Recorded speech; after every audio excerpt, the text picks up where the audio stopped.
महाराष्ट्रामध्ये राष्ट्रवादी काँग्रेस पार्टीने ठरवल्याप्रमाणे अजितदादांचे अस्थिकलश पूर्ण राज्यामध्ये पाठवण्यात आले आहे।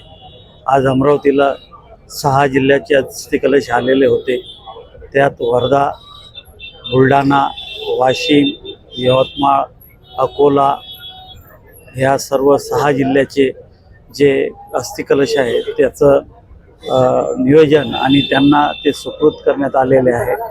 अमरावती जिल्ह्याचे सर्व पदाधिकारी, सर्व जनता आणि सर्व पक्षाचे प्रमुख पदाधिकारी यांच्यासाठी आज अस्थिकलशाचं दर्शन रात्रीपर्यंत ठेवण्यात आलेलं आहे आणि त्यानंतर उद्या सकाळी अमरावतीचं अस्थिकलशाचं जे आपलं विसर्जन आहे ते गुरुकुंज मोजरी इथे गुरुकुंज मंडळाच्या प्रथेनुसार सकाळी 5:30 वाजता त्यांच्या पूर्ण परंपरेनुसार तिथं विसर्जन करण्यात येणार आहे।